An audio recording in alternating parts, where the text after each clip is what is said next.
Mubarak? Already on. Oh, perfect. Okay, great. I have a question for you too. Awesome.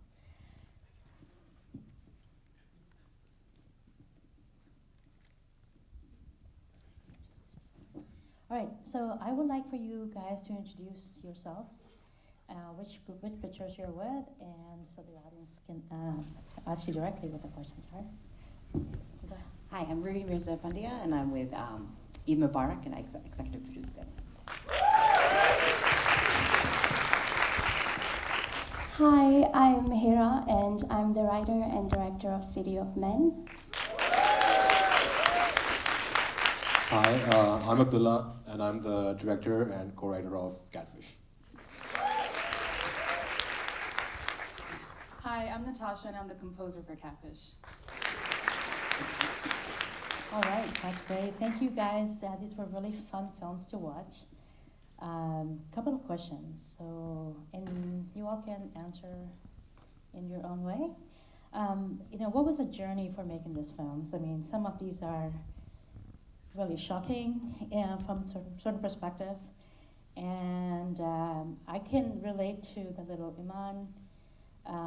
I was shocked to hear some of the language that was put in the City of Men from the women that was coming in, and also the little kid, right? I thought that guy was like an old, patriarch of the family, and I was blown away when I saw the little kid just mouthing off. And then also like Catfish, right? So there's a lot of manipulation going on both sides or all sides, and then the bro culture.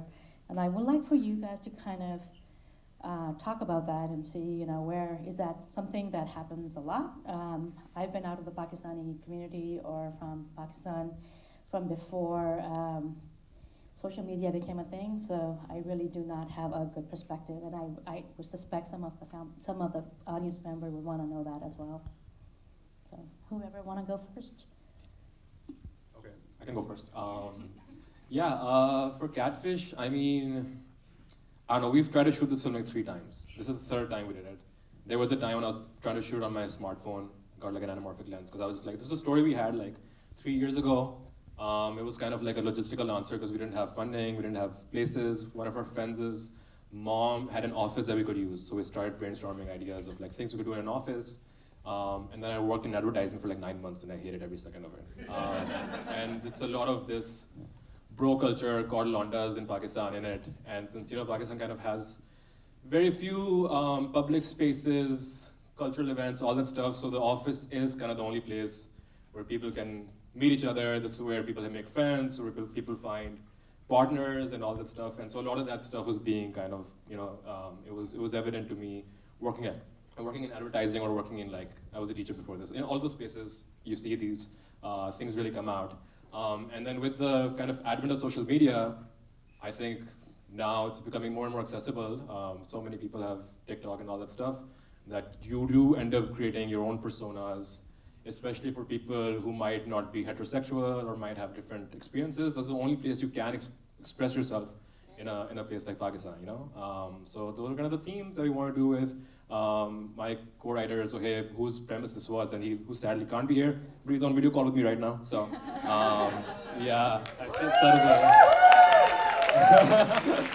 so it was his premise, and then as we kind of found an office, found actors, we changed it more and more and more, and then this is what was the end result. Yeah. So, City of Men was my undergrad thesis, and I made this film like 4 years ago, and it was one of my first films.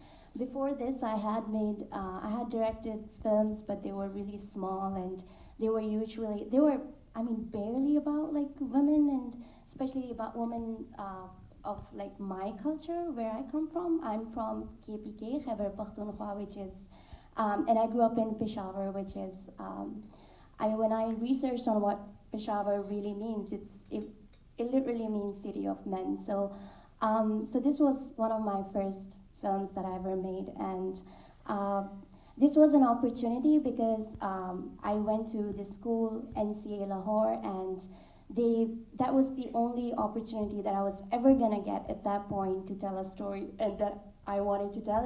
And as you said, like, this was my chance to just blurt it all out. Because, I mean, we don't really have a Pashtun film industry. Like, I had never seen a Pashto language film that came from a Pashtun filmmaker or like a Pashtun female filmmaker. So I just wanted to use this chance, and this is also inspired of, like, you know, I grew up with 6 sisters and we were very rebellious, and it was a very it was post it was post 9/11, and I was going to school, and it was just, doing really small things was a really big deal. So I remember one time I was talking to my sister, we were talking about, like, you know, our time in Peshawar and how we lived our lives. So this was like, you know, just, yeah, sort of reflecting on that. Thank you.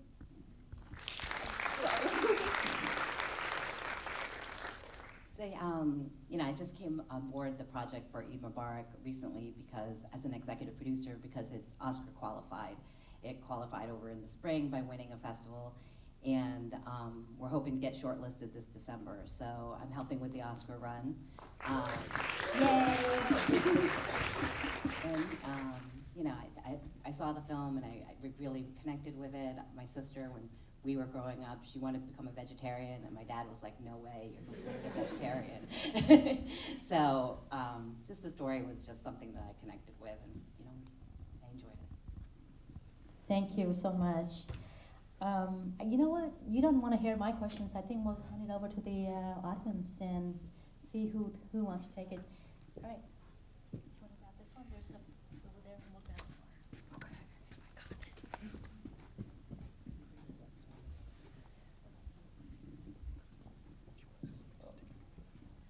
it. I also have one question before that. Like, for the City of Man, what was the significance of that painting that was shown, and at the end?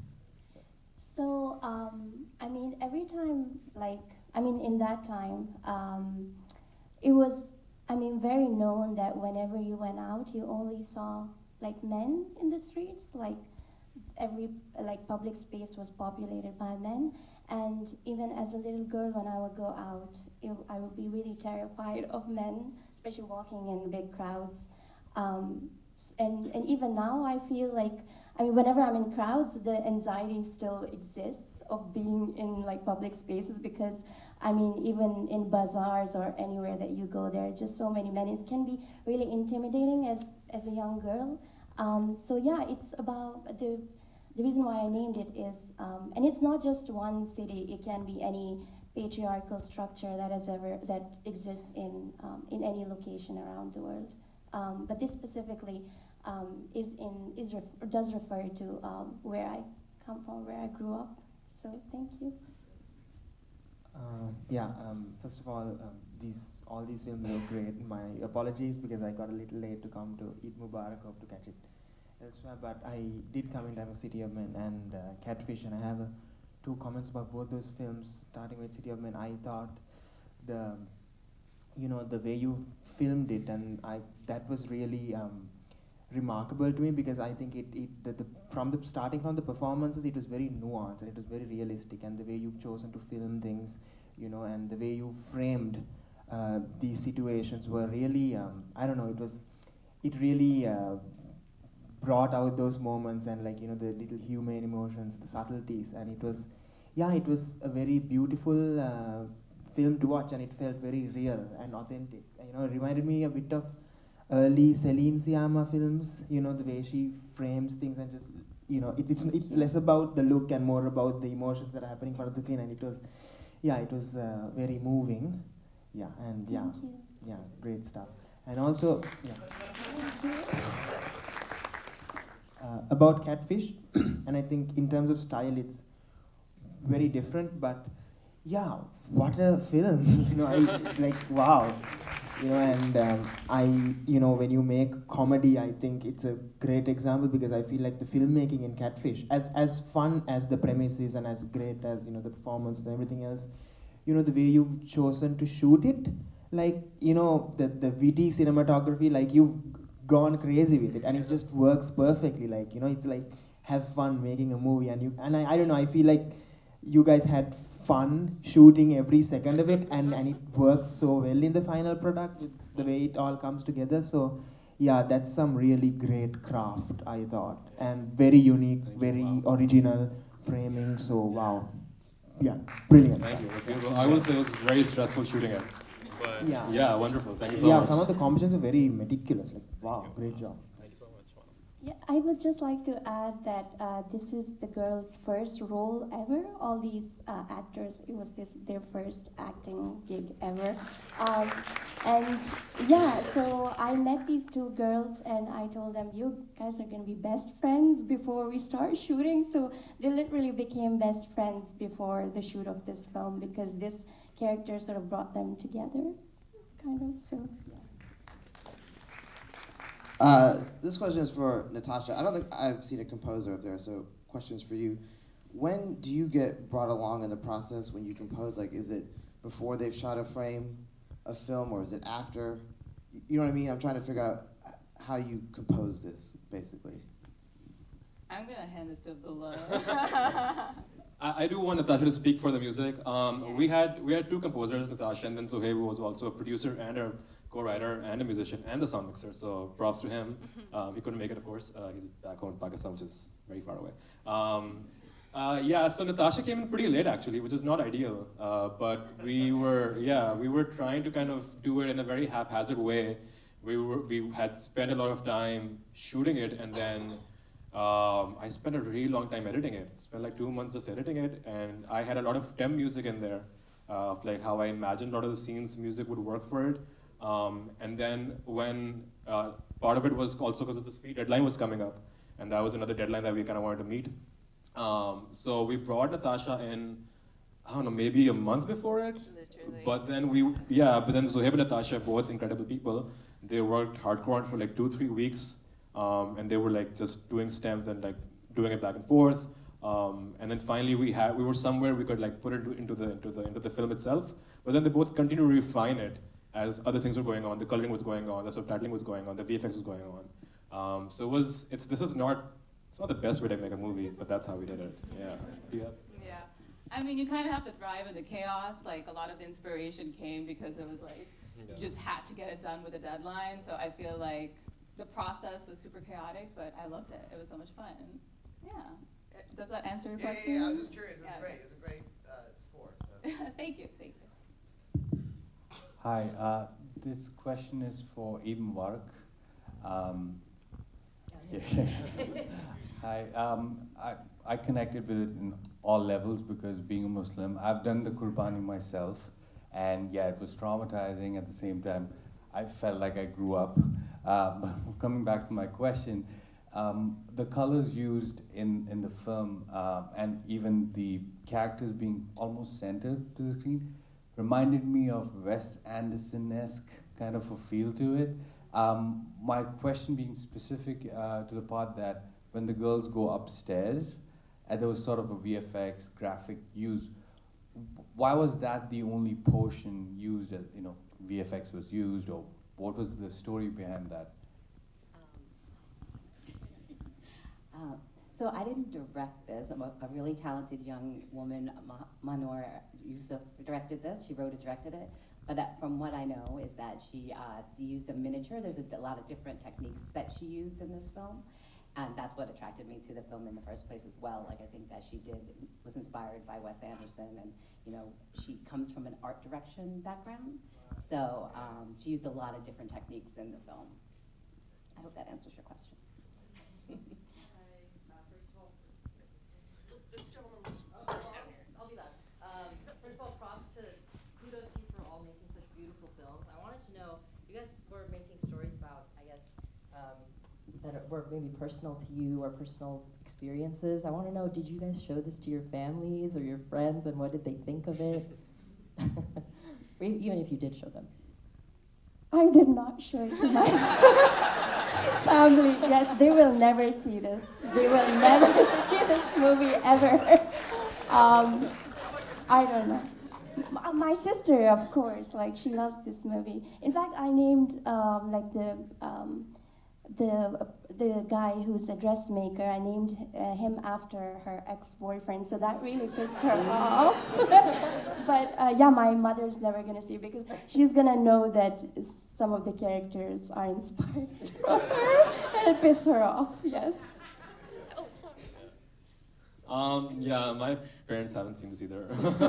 My brother and my sister have seen it. That's a big question we thought about of like, it's Pakistan. Like, how can we show this? I don't think it's a quote-unquote taboo film in my opinion. I think it's a pretty tame film in that regard, but you never know. I've shown them certain scenes of it. I've shown them like the opening and I was like, okay, that's enough. Well, one day. I just want to comment that the sound, the whole score and everything in Catfish, it just created such angst. The angst you created and this and the cuts, I just felt the awkwardness. And it was, it just made me itch. But that's what it would be like working there, right? It was genius, very well done. Thank you. Yeah, a big inspiration for us was Shiva Baby, which is just full of anxiety, and it's just people talking, but it's just so good at getting people stressed out, and that's kind of what I was hoping to do. Yeah. Thank you. Hi. Just 1 second. I think we only have time for 2 more films. Sorry, 2 more questions. Thank you so much, guys. Your films were stunning, so thank you. This is for Catfish. I receive like a minimum of like 10 to 20 DMs of random like accounts, and like it's very fascinating. I don't understand where these pages come from. And a lot of them I've seen, I'm from India, and a lot of them come from India and Pakistan. And so my question to you is, I feel like in this movie, I almost sympathized with the catfisher. Like, I was kind of on his side. It was weird.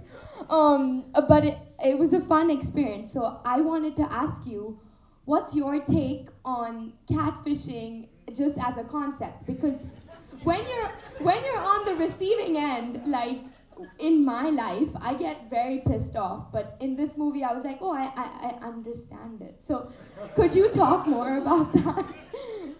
Yeah, I love catfishing. It's so good. Such a good thing. No, I don't know. So when we were kind of writing this and researching this, I would tweet out, and I was like, can people tell me their catfishing stories? And even the meme that's in the film, like I asked on Twitter, I was like, what's a meme that a woman, a guy pretending to be a woman would send, or trying to woo a woman would send? And so I got a lot of responses from like my female friends, because that's experience are most kind of, it's happened to them so many times. Yeah, a lot of these pages are, Pakistan India is united in our pervertedness. We are.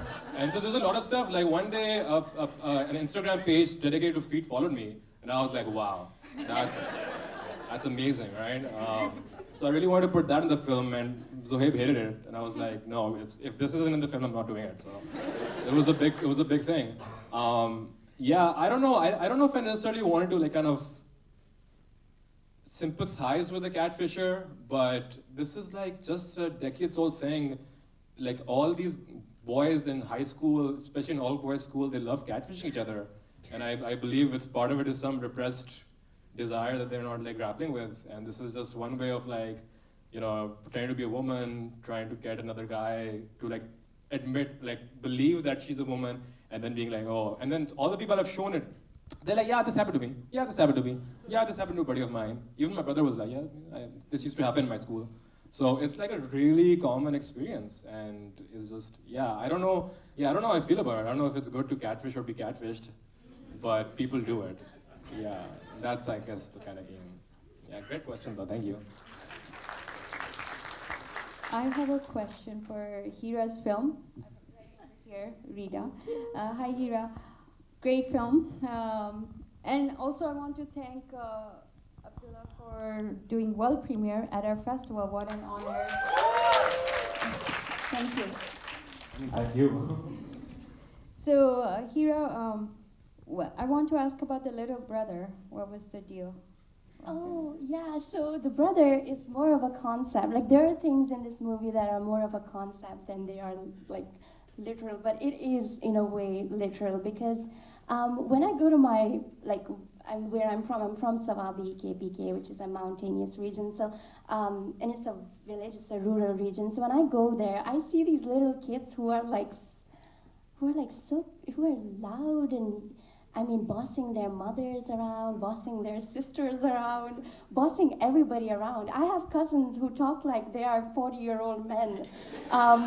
So yeah, and this child, like, his name is Seb, so when I met him, I was like, can you, like, when I was auditioning him, I was like, I mean, can you just try and maybe get mad at your sister? Like, imagine your sister was out and she didn't get your permission, like, how would you, he acted just like that, so I didn't have to, but you get the idea behind it is that, I mean, and it's from personal experience too, like my sister was the oldest and my brother was younger than her, but he was still, like, you know, authorized to boss her around because he was a man, because he was the boy, and I don't know, for some reason, like in patriarchal societies, like whether it's the father or the mother, they love, I mean, boys, they love having boys. Like, I mean, they would love to have like 12 or 15 boys. So I don't know, this whole idea behind, like, oh, like, you know, men, boys.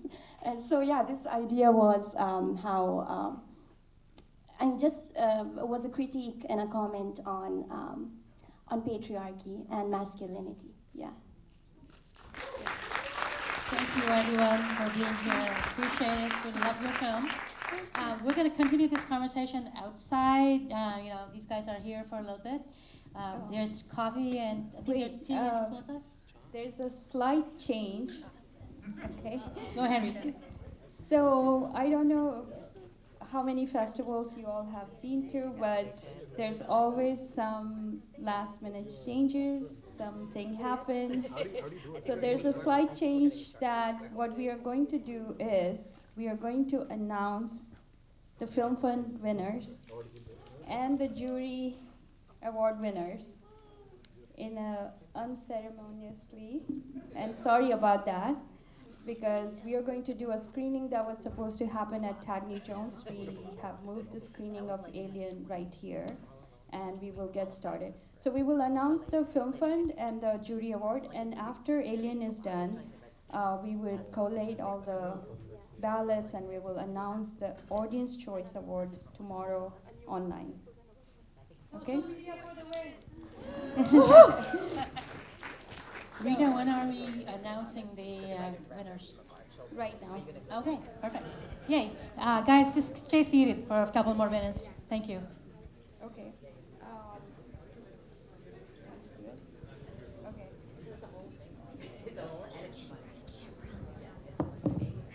Okay. Hold on. Are you guys ready? Wait.